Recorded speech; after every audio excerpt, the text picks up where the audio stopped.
নিজের চোখে দেখা। কিছুদিন আগে একটা জানাজা পড়িয়েছে, খোদার কসম করে বলছে 6:30 ইন্তেকাল করেছে। হসপিটালের বিল দেনেওয়ালা নাই, 4 সন্তান। অ্যাম্বুলেন্সে ঘরে ঘরে আসবে, 1000-1200 টাকার বিল দেনেওয়ালা নাই। কি বুঝলেন?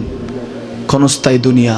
মুমিনের কম থাকলেও আমি বলি, কেউ যদি এসে বলে হুজুর একটু দোয়া করেন, খুব পেরেশানিতে আছি, আমি তার হাত চুমু খেয়ে বলি তোমাকে মোবারকবাদ, আল্লাহ তোমাকে ভালোবাসে। পেরেশানি তো মালিক দেয়, এই জন্য এটা রহমত মুমিনের জন্য। পেরেশানি দেয় যখন ফেরেশতারা বলে আল্লাহ চাইতেছে টাকা পয়সা চাইতেছে, বলে এটা কি? বলে ফাসেক, দে বিদায় কর, বিদায় কর। তার চাওয়া আছে, বিরক্ত লাগে, বিদায় কর, কি লাগে দে। আল্লাহ 10 কোটি দিয়েছে, 100 কোটি দিয়ে বিদায় কর। মুমিন যখন চাইতে থাকে আল্লাহ আমাকে কিছু লাগবে, যখন একটু করে চায় আমার মাটাকে সুস্থ করে দাও, বাবাটাকে আল্লাহ আমার স্ত্রীকে, আমার আমাকে একটু তৌফিক দাও, চাইতে থাকে মুমিন। আল্লাহ বলে যখন ফেরেশতারা দেখে মুমিন চাচ্ছে, দেরি করতে পারে না, তাড়াতাড়ি খাজানা নিয়ে দিতে নেবে, আল্লাহ বলে রাখোস না, এত তাড়াহুড়া কিসে?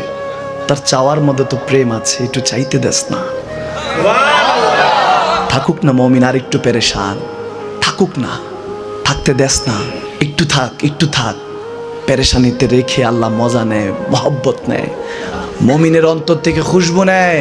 আল্লাহর বড় মায়া, মুমিন যখন চায় আল্লাহ তখন মায়ার নজর নিয়ে তাকায়, হায় হায় আমার বান্দা, সুবহানাল্লাহ।